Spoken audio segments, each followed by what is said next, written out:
வணக்கம். நான் உங்கள் ஜெயா. இன்றைக்கி நம்ம இந்த வீடியோவில் ரஸ்கின் பாண்ட் எழுதின த ப்ரூ அம்ப்ரலா இந்த கதையோட சம்மரியை பார்க்கலாம் வாங்க. ரஸ்கின் பாண்ட் குழந்தைங்களுக்காக நிறைய கதைகளை எழுதியிருக்காரு. இந்த கதையோட தீம் பார்த்திங்கன்னா அன்பு, பொறாமை, அதுக்கப்புறம் ஒருத்தங்களுடைய மகத்துவம், அதாவது ஹீரோயிசம். இந்த கதை கர்வால் வில்லேஜ், இது ஹிமாச்சல் பிரதேஷில் இருக்குது, அங்கே தான் நடக்குது. அங்கே பின்யா தேவி, அதாவது பின்யான்னு ஒரு 10 வயசு பொண்ணு இருக்கா.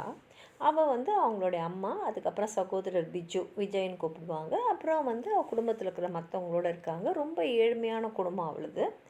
அவங்களுடைய கிராமத்துக்கு நிறைய டூரிஸ்ட்லாம் வருவாங்க. அவகிட்ட 2 மாடு இருக்குது. ஒரு மாடு பேர் நீலு, இன்னொன்று கோரி. சாயங்காலம் அந்த மாடெல்லாம் திரும்பி வரலன்னா இவள் அதை தேடின்னு போய் பிடிச்சி எடுத்துன்னு வருவாள்.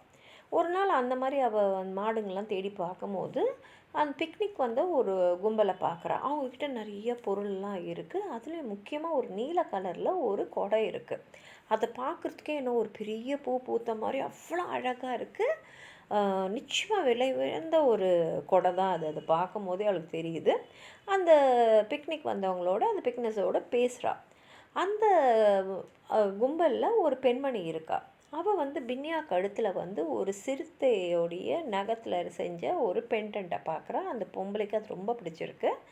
அதை அவள் காசு கொடுக்குறா பின்யா கிட்ட. எனக்கு அந்த பெண்டன்ட் தரியான்னு கேட்கும்போது பின்யா இல்லை எனக்கு பணம்லாம் வேணாம் அப்படின்னு சொல்லிட்டு அந்த கொடை எனக்கு தரீங்களான்னு கேட்குறான். அந்த கொடை நிச்சயமாக ரொம்ப விலை மதிப்பானது, அவ்வளோ அழகாகவும் இருந்தது. பின்யாவால் அவள் கண்ணை அந்த கொடையிலேருந்து எடுக்கவே முடியல.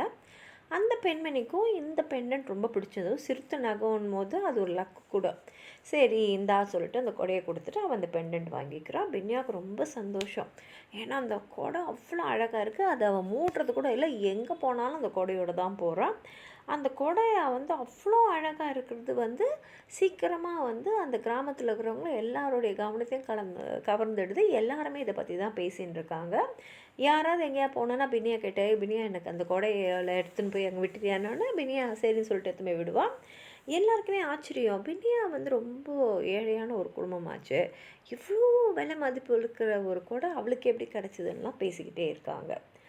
அந்த கொடை மேலே ஆசைப்பட்ட நிறைய பேரில் ராம் பரோசாவும் ஒருத்தர். அவர் அங்கே ஒரு சின்ன டீ கடை வச்சுட்டுருக்கிற ஒரு கடை முதலாளி.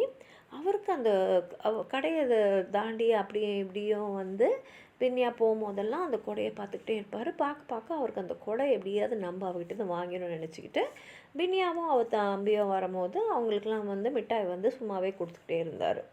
அவர் ஏன் அந்த மாதிரி கொடுக்குறாருன்றது பின்யாவுக்கு தெரிஞ்சிச்சு. இந்த மாதிரி நமக்கு இது இலவசமாக இந்த மிட்டாயெல்லாம் கொடுத்துட்டு அதுக்கப்புறம் அவர் கொடையை அதுக்கு ஒரு நாள் கேட்கலான் இருக்காரு. அவளுக்கு அந்த கொடை யாருக்கும் கொடுக்கறதுக்கு மனசு இல்லை. அதனால் என்னென்னா மிட்டாய் அவர் கொடுத்தாலும் வேணான்னு சொல்லிட்டு போயிடுறா. இவர் என்ன பண்ணுறாருன்னா அவளுடைய சகோதரன் பிஜுக்கு சாக்லேட்ஸ் எல்லாம் கடனாக கொடுத்துக்கிட்டே இருக்கார். ஏன்னா அவருக்கு என்னென்னா கொஞ்சம் கொடுத்துட்ட அப்புறம் சரி காசு கொடுக்க முடியல, அப்போ சரி கொடையாது கொடு அப்படின்னு வாங்கிக்கலாம் அப்படின்னு. அதனால பண்ணின்னு இருக்கார். அது தெரியாமல் அவனும் வாங்கின்னு இருக்கான். இப்போ ஹாலிடேஸ் வருது. அப்போ ராம் பரோசா பிஜு கிட்ட நல்லா நட்பாகணுமேன்றதுக்காக என் கடைக்கு வேலைக்கு வரியான் போது பிஜு சொல்லிடுறான், இல்லை அம்மாவுக்கு தோட்டத்துலலாம் வேலை செய்யணும், அதனால் நான் வரல அப்படின்றான். ஆனால் ராம் பரோசாவுக்கு ஆள் தேவைப்பட்டதுனால அவர் ராஜாராமன் ஒரு பையனை அங்கே வேலைக்கு வச்சுடுறாரு.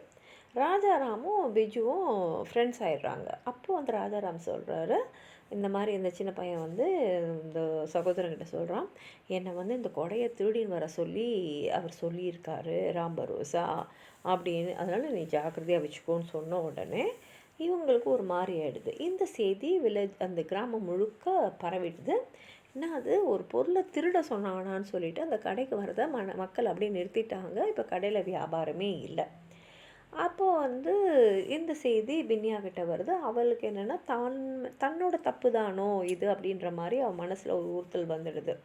அந்த கடையை தாண்டி போகும்போதெல்லாம் அவள் கொடையை மடக்கிக்கிட்டு இப்போ போகிறா. அப்படியே போது ஒரு 2 வாரம் ஆகிடுது. யாருமே அந்த கடைக்கு எதுவுமே வாங்க போகிறதில்ல.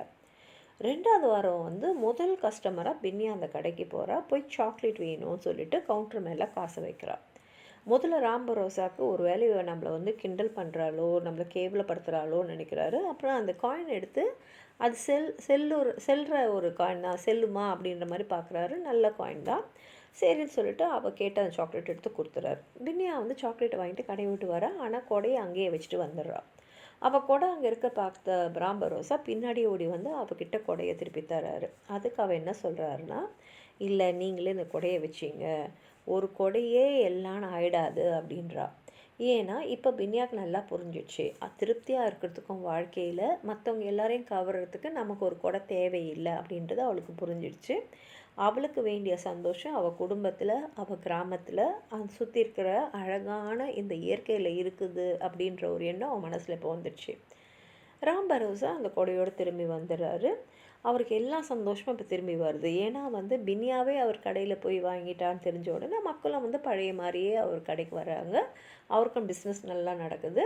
ஆனால் இப்போல்லாம் ராம் பரோசா கிட்ட ஒரு நல்ல மாற்றம் தெரியுது. எல்லாரோடையும் ஒரு சிரிச்ச முகத்தோடு பேசுகிறாரு.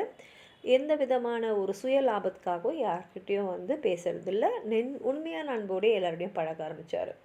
கொஞ்ச நாள் கழித்து அவர் கடைக்கு வெளியில் பார்த்திங்கன்னா ஒரு கரடியோடைய அந்த நகம் கிடைக்குது. இது வந்து ரொம்ப அதிர்ஷ்டம் அப்படின்ற ஒரு நம்பிக்கை அவங்களுக்குள்ளே இருக்குது. அந்த நகத்தை எடுத்துன்னு போய் அவர் வந்து கொல்லர் கடையில் போயிட்டு ஒரு பென்டன் செய்கிறதுக்கு பேட்டர்ன்லாம் சொல்லிட்டு வரார்.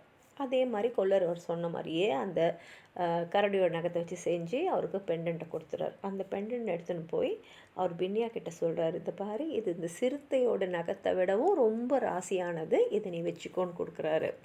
ஏன்னா அந்த சிறுத்தை நகத்தை கொடுத்து தான் அவள் இந்த கொடையை வாங்கினான். ஆனால் இது இன்னும் அதிர்ஷ்டம்னு சொல்லிவிட்டு அவகிட்ட வந்து கொடுக்குற அளவுக்கு இவரும் வந்து நல்ல மனசாக மாறிடுறாரு. பின்யாவும் சந்தோஷமாக அதை வாங்கிக்கிறான். இதோடு இந்த கதை முடிஞ்சிடுது. உங்களுக்கு எதாவது சொல்லணும்னு நினச்சிங்கன்னா கீழே இருக்கிற கமெண்ட் பாக்ஸில் எழுதுங்க. இந்த வீடியோவை லைக் பண்ணுங்கள், உங்கள் ஃப்ரெண்ட்ஸோடு ஷேர் பண்ணுங்கள். சப்ஸ்கிரைப் பண்ணாதவங்களாம் ப்ளீஸ் சப்ஸ்கிரைப் பண்ணி சப்போர்ட் பண்ணுங்கள். நன்றி.